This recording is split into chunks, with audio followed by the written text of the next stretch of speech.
Awas hati-hati, awas hati-hati. Apa komitmen pertama kita yang paling pokok dengan Allah? Komitmen pertama kita itu bahkan sebelum lahir namanya syahadat. Quran surat 7 catat ayatnya, Al-A'raf ayat 172. Wa idz akhadha rabbuka min bani adama min zuhurihim dzurriyyatahum wa asyhadahum ala anfusihim alastu bi rabbikum qalu bala syahidna an taqulu yaumal qiyamati inna kunna an hadza ghafilin. Komitmen pertama kita adalah asyhadu an la ilaha wa asyhadu anna. Bahkan untuk menjaga komitmen ini tiap hari kita sholat untuk menjaga komitmen ini. Makanya setiap sholat kita tahiyat, kita bacakan dalam tahiyat asyhadu an la ilaha wa asyhadu anna muhammadan. Perhatikan. Maka dari sini muncul dua turunan. Turunan pertama langsung pokok komitmennya syahadat. Yang kedua amalan penguatnya salat. Komitmen pokok asyhadu an la ilaha. Apa arti kalimat Allah? Arti kalimat Allah itu dua yang pokok. Satu yang dipertuhankan. Yang dipertuhankan. Jadi Allah itu bukan sifat, Allah itu nama. Ya, bukan sifat. Kalau ada yang bertanya siapa Allahmu, itu salah. Karena Allah itu nama. Siapa nama Tuhanmu? Allah. Makanya ketika orang-orang Quraisy, orang kafir bertanya pada Rasulullah, siapa nama Rabbu Muhammad? Karena engkau menyebutkan Rabb. Qul a'udzu birabbin nas, qul a'udzu birabbil falaq. Siapa namanya? Maka turunlah surah Al-Ikhlas. Qul, katakan Muhammad sallallahu alaihi wasallam, huwa, yang dimaksud Rabb itu Allah. Nah, Allah ini punya dua arti pokok. Pertama adalah yang dituhankan, satu-satunya yang dituhankan. Ini. Yang kedua, yang diibadahi.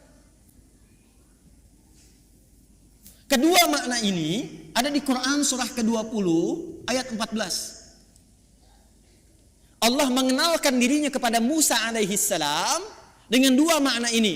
Innani anallah, kata Allah, akulah Allah. Nama. Apa artinya Allah? La ilaha illa ana, la ilaha illa. La menolak. Ilaha yang dipertuhankan, illa menetapkan. La-nya nafi, illa-nya isbat.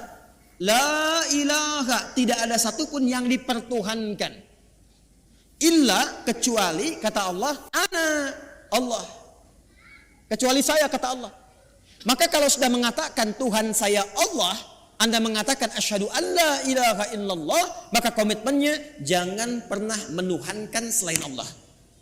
Paham? Saya ulang, jangan pernah menuhankan selain siapa?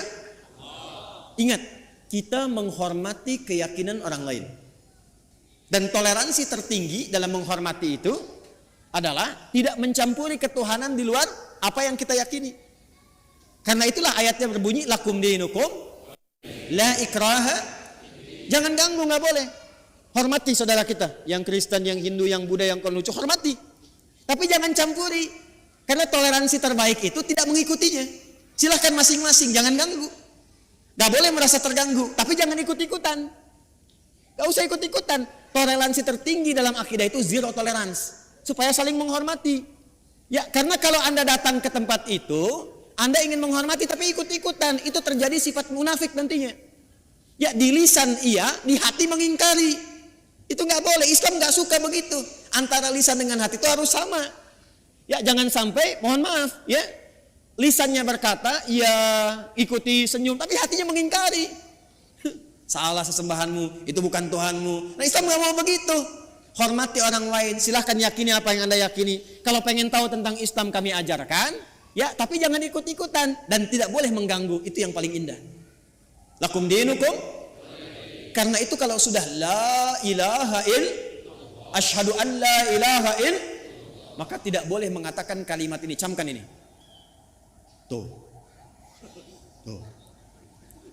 Kedengaran? Begitu Anda lakukan, ambulan nanti siap menanti. Dan ambulannya malaikat maut itu yang paling sangat menegangkan. Kalau sudah mengatakan la ilaha, asyhadu an la ilaha, itu komitmen. Maka tidak boleh ada kalimat ini. Camkan.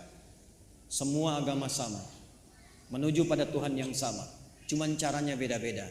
Maka itu sudah mulai pelanggaran terhadap komitmen. Saya yakin orang-orang yang seperti itu tidak akan pernah atau kesulitan dia mendapatkan petunjuk dari Quran. Yang ada apa? Semakin salah ngajinya. Ayatnya semakin dipotong-potong. Ayat tentang menuhankan Allah dipotong. Ayat tentang sholat pada akhirnya nggak sholat. Ayat tentang puasa pada akhirnya nggak pada puasa. Itu yang kebablasan.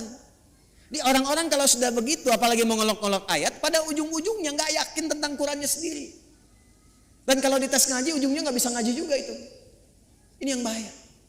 Di orang-orang yang seringkali melanggar komitmen, pada akhirnya sulit mendapatkan petunjuk dari Al-Quran. Yang ada, Quran akan dipotong-potong sesuai dengan selera nafsunya. Jelas? Awas. Saya kalau akidah agak tegas ya. 2, sholat. Ini amalannya. Bagi Anda yang sudah asyhadu an la ilaha, maka jaga komitmen itu lewat ibadah. Maka bagian keduanya kembali ke Quran surah 20 ayat 14. Innani anallahu la ilaha illa ana fa'budni. Buktikan untuk menyembah Allah yang dipertuhankan, diibadahi. Bagaimana caranya? Wa aqimis sholata lidzikri. Jaga la ilaha illallah itu lewat sholat. Makanya kalau ada orang yang sudah mulai malas sholat, itu secara otomatis akan sulit berinteraksi dengan Quran. Gak percaya silakan. Anda, jangan Anda lah ya. Kalau ada orang yang sudah mulai malas sholat, bahkan meninggalkan sholat, jangan harap dia mau ngaji. Apalagi mendapatkan petunjuk dari Quran. Persamaan terbaliknya, kalau Anda ingin mendapatkan banyak manfaat dari Quran, kemudian terbawa suasana kita ingin mendekat kepada Quran, menanamkan cinta pada Quran, maka persamaan terbaliknya, 1, perbanyak sholatnya. Nih, tingkatkan dari yang fardu, bukan bilangannya, ya, bukan bilangannya, tapi value-nya. Jadi bukan meningkatkan subuh 2 rakaat jadi 4, bukan. Ya. Coba lihat yang mengiringinya, ada sunnahnya tidak? Jadi kalau orang semakin banyak sholatnya, pasti semakin senang dengan Qurannya, itu udah otomatis. Otomatis itu. Anda kalau sudah mulai senang tahajud, senang duha, senang khatib, demi Allah saya katakan, itu Anda nggak akan lepas dengan mushaf. Pasti itu. Sudah persamaan itu.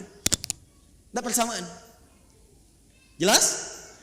Nah, setelah itu nanti, kalau sudah senang Quran, pindah cara ngajinya. Dari mulai belajar baca, belajar pahami, sampai keluarkan kurikulum hidup yang sesuai dengan aktivitas Anda. 1. 2. Wa yaqta'una ma amara Allah bihi an yusal. Seringkali memutus apa yang Allah perintahkan untuk disambungkan. Memutus hubungan. Memutus apa yang Allah perintahkan untuk disambung. Ini babnya banyak. Saya ulang, babnya banyak. Saya ambil contoh yang paling gampang dengan akhlak. Awas, tes nih. Dengan orang tua. Awas, jangan-jangan ngaji sekarang kelihatan nyaman, enak, baik-baik dan sebagainya, ternyata dengan orang tua belum selesai masalahnya. Orang tua dengan anak harus nyambung tidak? Harus sayang tidak? Maka kalau ada anak berbuat tidak baik kepada kedua orang tua, walaupun dia akan dipaksa untuk mengaji, jangan harap mendapatkan manfaat yang cepat dari Quran yang dia kaji itu. Mandek pasti itu. Persamaan terbaliknya, kalau Anda menginginkan anaknya ingin cepat lekat dengan Quran, maka berbuat baik pada orang tua. Persamaannya dipersamakan lagi, kalau ibu ingin anaknya dekat dengan Al-Quran, ya, maka ibu sayangi anak, perbanyak doa kepada Allah, mintakan supaya anak itu bisa lekat dengan Quran. Jadi saya ingin katakan, menyambung hubungan dengan yang Allah perintahkan disambung, dengan orang tua, dengan ibu, dengan ayah, kasih sayang yang baik, berikan perhatian, doa, itu salah satu fadilahnya, mempercepat kemampuan kita untuk menangkap petunjuk dari Al-Quran. Dan itu yang dilakukan oleh ulama-ulama dulu.